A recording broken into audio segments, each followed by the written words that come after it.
What's going on, everyone? So the excitement and anticipation for the upcoming Terrifier 3 is at a high, right? We are inching closer and closer to the actual release, and there are already reviews coming out, as well as news on Terrifier 4. So getting right into it, the consensus of this film, based on the early reviews, has been that this film has been great. Really kind of continues to dive into the lore that they set up from Terrifier 2, which is good, right? You don't want to see them kind of create these points and develop this story and then not hit and return back, right? That's a real question. Are they going to expand on certain elements of the lore? You know, how far in depth do they go in this film? Is this something that, you know, it's going to be a continue build up, or do they kind of give us a good majority of the meat and potatoes?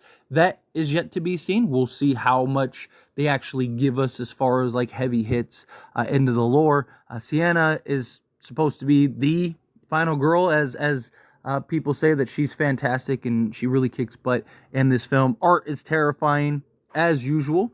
And this is just much more bloody, much more over the top. There's some epic kills and, you know, gives you all the things that you want to see in a Terrifier film, right? Like, you know, this is a very specific type of film, right? Like, you want to go in, you want to see the crazy, insane kills. You want to see Art just being an absolute menace and just adding that fear factor and element top of, you know, just seeing a bit of blood and gore and, you know, and telling a good story, right? That's one of the things that really appreciated with 2 and now going into 3 is that you're really seeing more storytelling, right? You're seeing more in depth into mythology and lore of Art the Clown and just the ethos that he exists in, right? And I really do appreciate that as somebody that, you know, I like a good story.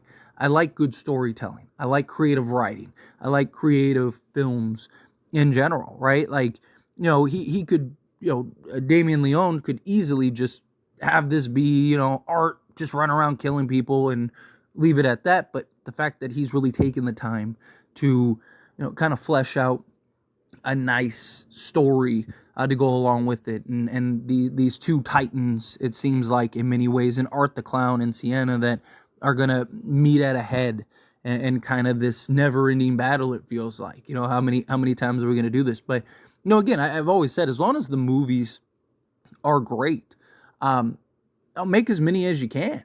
You know, I'm excited, and this kind of follows into the news regarding Terrifier 4, and that's that we have official confirmation, Damien Leone, that Terrifier 4 is in the works and that it is going to come out, right? And that's exciting, right?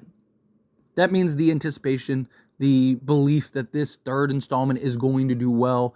Obviously, this came out after all the reviews and stuff. I'm sure they wanted to kind of see and gauge, okay, like, how are people feeling about it? Because it's always concerning. Even if you think that you've created the best thing possible and, you know, you believe that your stories and your characters and all that stuff are well thought out and well produced, and, you know, the film itself is excellent.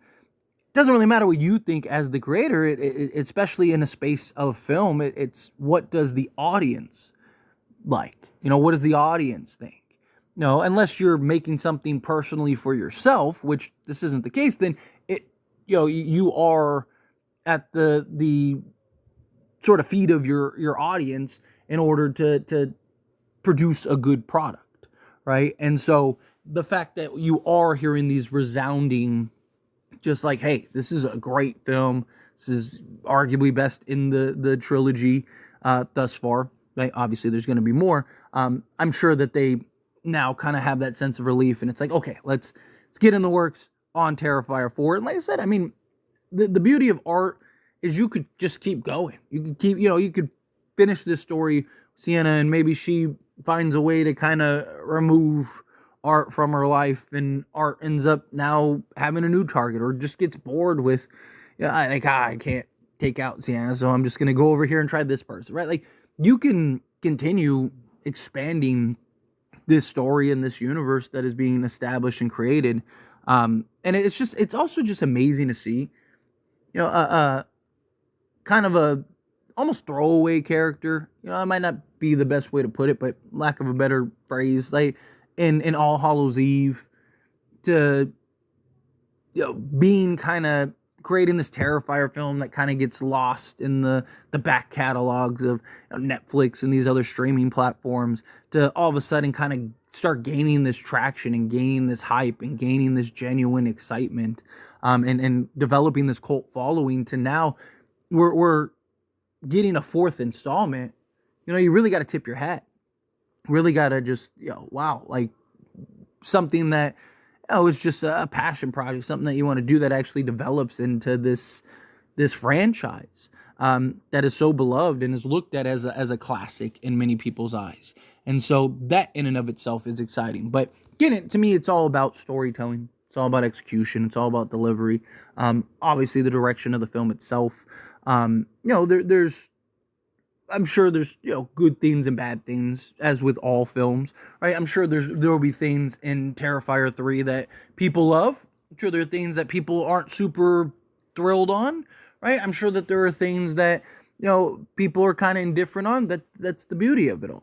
But as long as the overall film is, of course, entertaining, but tells a good story, has what you expect from this style of film, right? This is a bloody, gory slasher, right, in many ways. Yes, there is the mythology and stuff of art, and so many questions and curiosities of what is he as this menace, but you want to see the over-the-top kills and just creativity that they can come up with for art taking people out, right? Like that's why this is the horror film that it is.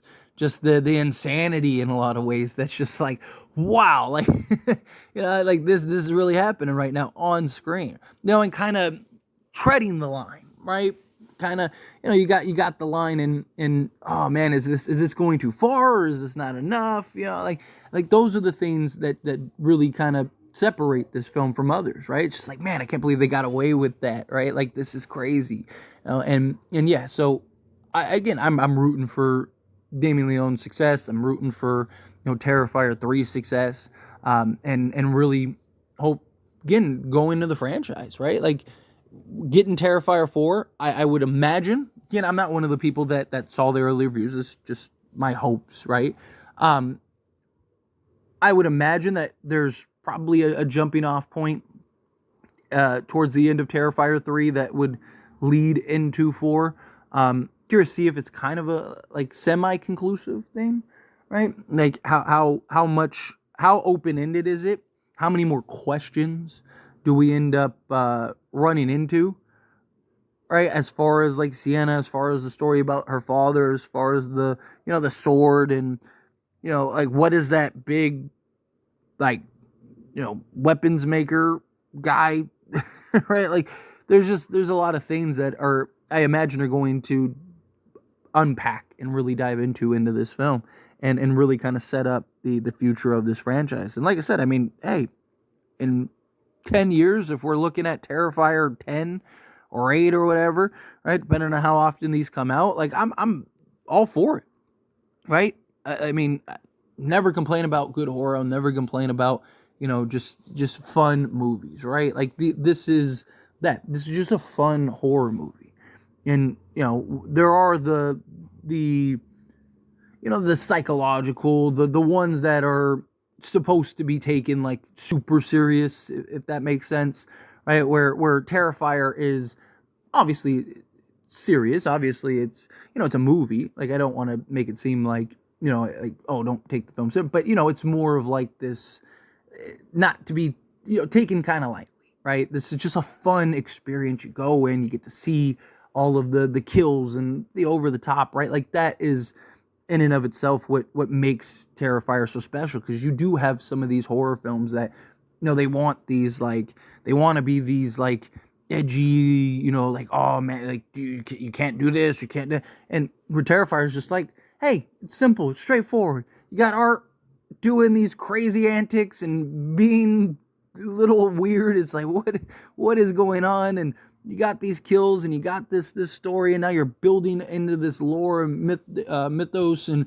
that is, for me, what is very exciting about art and Terrifier. I'm really excited to see the Christmas theme to this and how much that plays a role.